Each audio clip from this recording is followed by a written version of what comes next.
Good morning. Today's topic is BRICS, that is Brazil, Russia, India, China, and South Africa. This is the picture of leaders together of the BRICS.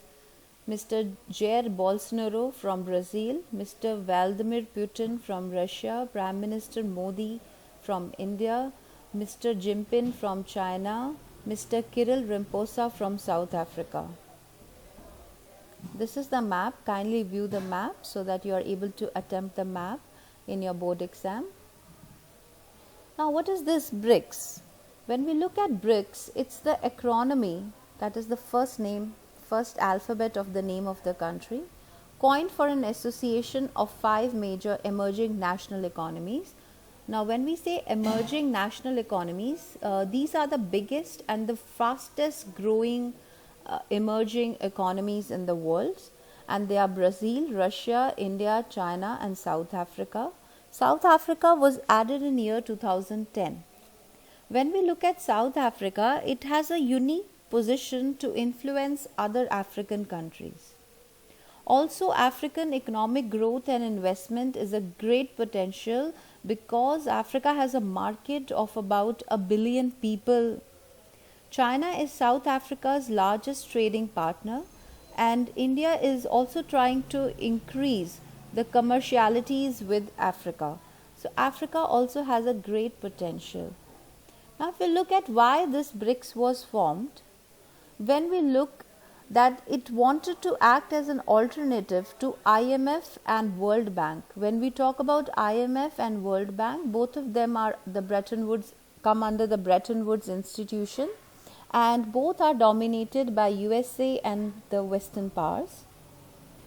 BRICS was also formed to provide self-owned and self-managed organization to carry out developmental and economic plans. Now, when we say development plans, how the industries should come up, how the people will have better standard of living, how employment opportunities will be generated. So, it led to the formation of Business Council.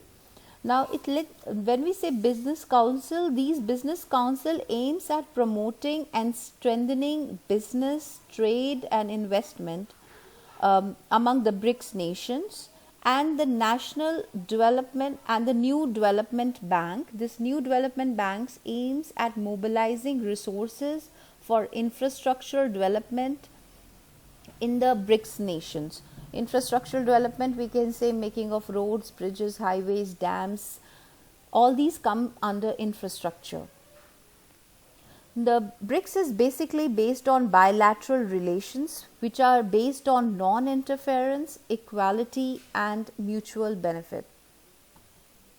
Now, already United Nations is there, SAARC is there, ASEAN is there, European Union is there. So why this? What is the objective of forming this BRICS? The basic objective, firstly, was to make this international system more legitimate, and it also includes that it also promotes that the United Nations Security Council should have reforms.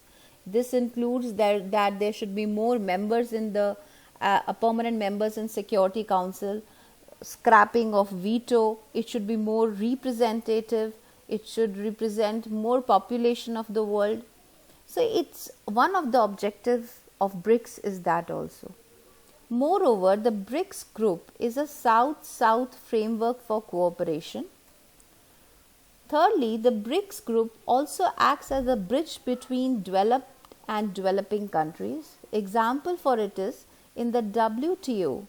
The BRICS countries are trying to promote a fair order regarding agriculture policies.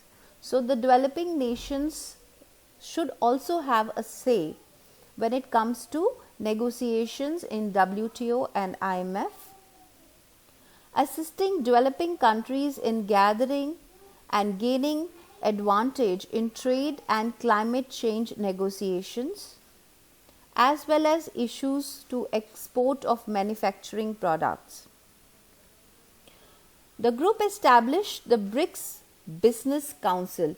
This is the same business council which has been made for promoting and strengthening the business, trade and investment among the BRICS nations only.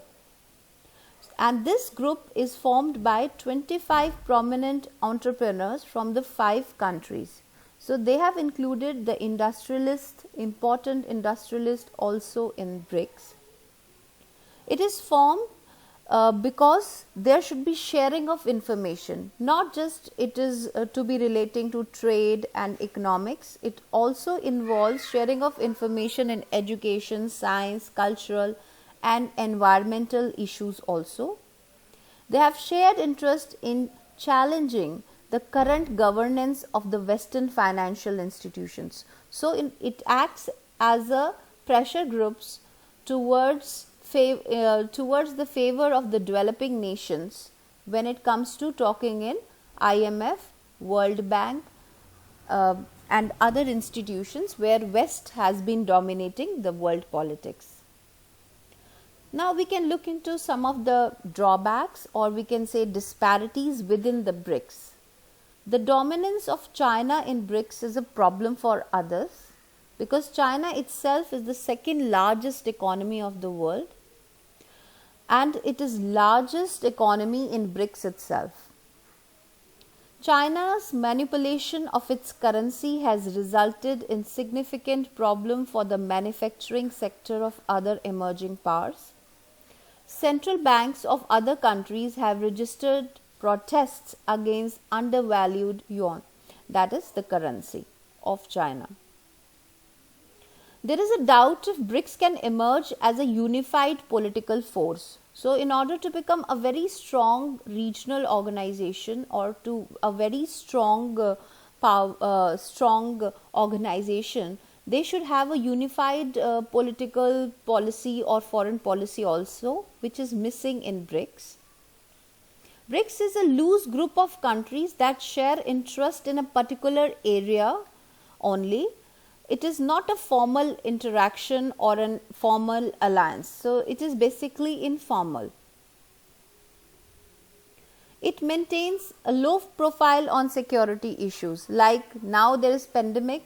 We heard from SAARC various statements coming from the leaders, but we did not hear any statement of such sort coming in BRICS, through BRICS. So it keeps a very low profile when it comes to issues like health and terrorism. The BRICS have little in common. If you look at all these countries, Brazil, Russia, India, China, South Africa, they don't have any much thing in common. And Chinese economy is 28 times more than South Africa's. So there is a lot of income disparity within the countries of the BRICS also. Brazil, India, South Africa are democratic, whereas Russia and China are under the authoritarian regime of communism and socialism.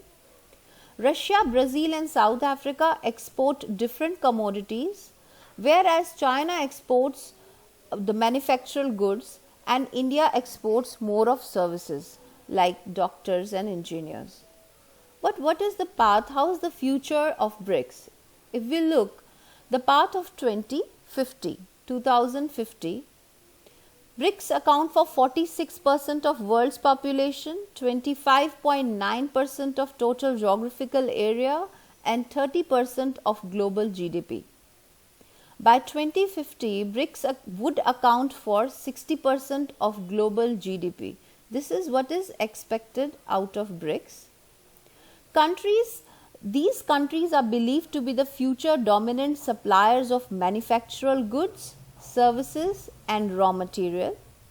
China and India will become the world's dominant suppliers of manufactured goods and services, whereas Brazil and Russia will become dominant as suppliers of raw material. Economists believe that these 4 nations will become dominant suppliers of manufactured goods, services, raw material by 2050 due to low labor and production cost.